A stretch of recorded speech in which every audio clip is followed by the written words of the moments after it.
When Robert's daughter first visited him at the Meadowview nursing home, she noticed how still he was. It was strange. Her father had never been still in his life. Even with dementia creeping through his memory, he'd been restless, pacing the halls of his old house, fiddling with tools in the garage, tapping his fingers on the kitchen table when a story wouldn't quite come to him. But now he sat slumped in a chair by the window, eyes half closed, hands folded in his lap like he was waiting for something that never came. "Is he sleeping?" she asked the nurse.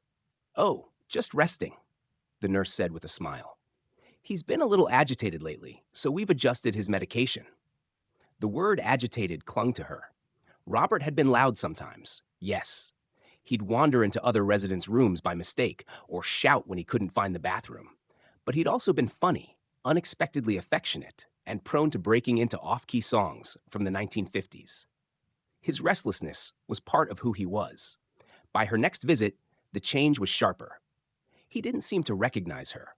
His head drooped forward, and when she tried to take him outside, his legs wouldn't cooperate. "It's the disease," the nurse said. "It progresses quickly for some."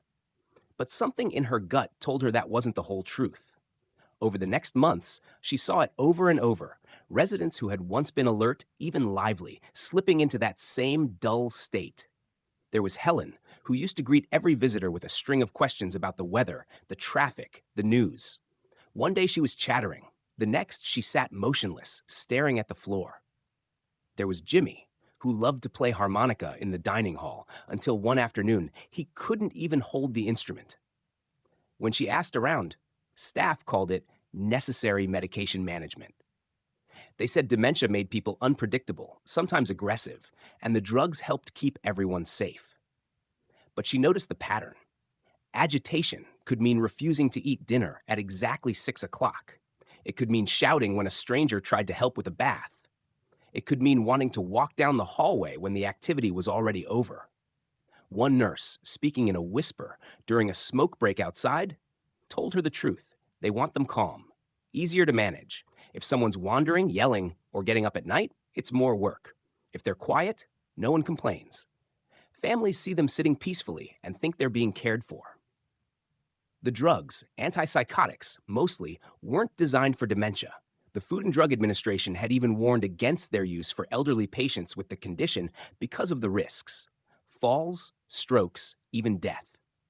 But in many homes, they were still prescribed off-label, signed off by a doctor who visited once a month, sometimes without ever meeting the patient in person. The first time she saw the medication cart up close, she counted the little paper cups, rows of identical pills in water waiting to be swallowed. Residents lined up or were approached in their chairs, told it was time for something to help them relax. Those who resisted were coaxed or, in some cases, told they couldn't have dessert until they took it. She began keeping notes. How Robert would be bright and responsive one week, sluggish and incoherent the next. How a sudden change in mood or mobility always seemed to follow a medication adjustment. How other families, too, were reassured that it was just the disease getting worse. One afternoon, she met a woman named Alice, whose mother had been in the memory care unit for 2 years. She was walking, talking, even laughing when she came here, Alice said. Then she fell twice in 1 month. They told me she needed more medication to calm her down so she wouldn't hurt herself. Now she can't walk at all. The more she learned, the more it became clear. The drugs weren't just dulling the residents' agitation, they were erasing them. The quirks, the flashes of personality, the last remaining bits of independence were being traded for quiet hallways and fewer complaints from staff. It wasn't always malicious. She saw aides run themselves ragged, juggling too many residents, rushing between rooms to meet basic needs. In understaffed homes, 1 or 2 difficult patients could throw the whole shift into chaos. A sedated resident meant fewer falls to report, fewer calls for help in the night. The system itself seemed designed to encourage stillness over engagement. But the cost was brutal. She remembered one of her last clear conversations with her father before the haze of drugs set in. He had grabbed her hand and said, "Don't let them put me to sleep while I'm still here." At the time, she thought he meant death. Now she wondered if he had understood something she hadn't. When she confronted the facility's director, she was met with a polished explanation about evidence-based care and best practices for patient comfort. She asked for a full list of Robert's medications and doses. It took 3 weeks and a threat to involve an elder care advocate before she got them. The list was long, too long.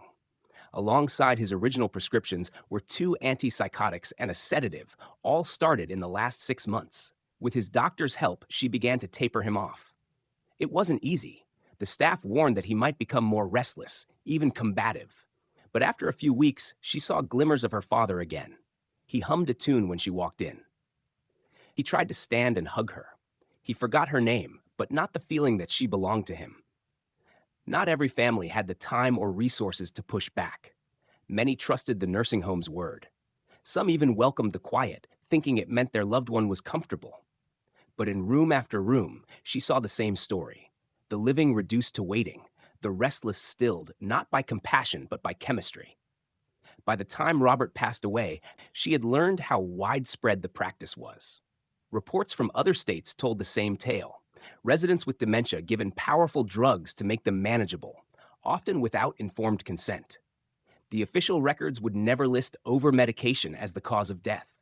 The paperwork would say heart failure, pneumonia, complications of dementia. The truth would stay buried in the silence of those dim hallways. She still visits nursing homes sometimes, volunteering to read aloud or help with activities. She sees the ones who are overmedicated immediately, their heads tilted forward, their eyelids heavy, their speech slow or absent. She knows what it means now, and she knows it's not just the disease that has taken them. For years, she thought loneliness was the hardest thing in those places. Now she knows there's something worse. Being there, but not really being there. Your body in the chair, your voice quieted, your thoughts tangled not just by illness, but by a system that prefers you docile.